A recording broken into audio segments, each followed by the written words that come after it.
पर उसका शीर्षक क्या होगा? सोचने दो जरा। कृषि कानून? नहीं नहीं। तो क्या शीला तेल के दाम? नहीं नहीं। अच्छा वह भी नहीं तो पक्का प्रदूषण होगा। अरे नहीं भाई नहीं। आसान एक बेहाल, बीमार और बेइज्जत मातृभाषा हिंदी के विचारों को प्रस्तुत करने जा रही है। ओ तो हिंदी बीमार है। मुद्दा हिंदी माध्यम को ऊपर और अंग्रेजी माध्यम को नीचे रखना है क्या? नहीं है। नहीं है, नहीं है। मुद्दा किसी भाषा को ऊपर या नीचे रखने का नहीं, परंतु लोगों में यह संदेश पहुंचाना है कि हिंदी हमारी राष्ट्रीय भाषा है और हमें इसका सदैव सम्मान करना चाहिए। तो चलिए साहिबान, कदरदान, मेहरबान, आप सभी के सामने प्रस्तुत है नुक्कड़ नाटक हिंदी बीमार है।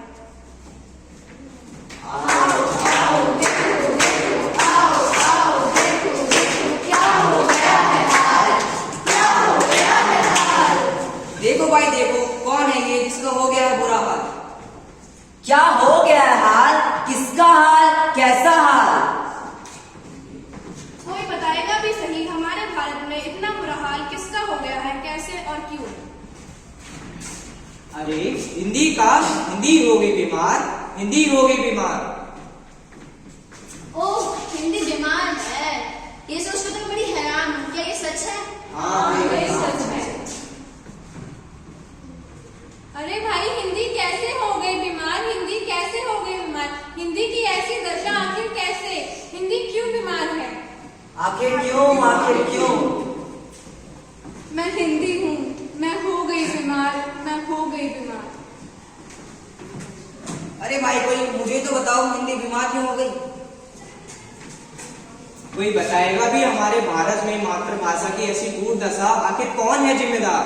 आखिर कौन? आखिर कौन? अपने ही देश में पढ़ाई हो गई, ना जाने हिंदी भाषा कहाँ खो गई।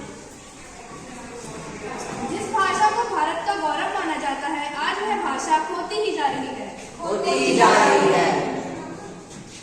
सुनो सुनो मेरी दुखद व्यथा सुनो, सुनो सुनो मेरी दुखद व्यथा सुनो। मेरे ही देशवासियों ने मुझे पराया कर दिया, अंग्रेजी को प्रतिमा दी और मुझे पीछे कर दिया। पर तो तुम्हारी मातृभाषा हो। तुम तो सम्मान के अधिकारी हो, तुम्हारा अपमान क्यों और कैसे? हाँ मैं हूँ, पर यह जमाना बदल रहा है। अब माँ को कौन याद करता है? अब समय बदल रहा है। अंग्रेजी में डले लोग मुझे भूलते जा रहे हैं, भूलते जा रहे हैं। मेरा अस्तित्व अब खतरे में है। अब बच्चों को ही देख लो, इन्हें तो 78-79 का मतलब भी नहीं पता। और तो और जब हिंदी पढ़ते हैं तो इन्हें बताना पड़ता है कि 78 मतलब 78, 79 मतलब 79 होता है। और तो और इनके माता पिता घर पर व बाहर इन पर अंग्रेजी बोलने पर जोर डालते हैं तथा वह मानते हैं कि सिर्फ अंग्रेजी पढ़ने से ही उनका बच्चा सफल होगा, परंतु उन्हें यह नहीं पता कि सफल होने के लिए उनके बच्चे को हिंदी पढ़नी पड़ेगी। अरे नमस्कार, राम राम, राधे श्याम की जगह हम हाय हेलो और व्हाट्सएप ब्रो कहते हैं। हाय को किसी समय दुख का प्रतीक माना जाता था, पर अब लोग सुबह उठते ही व्हाट्सएप ग्रुप और फेसबुक पे हाय से ही शुरुआत करते हैं।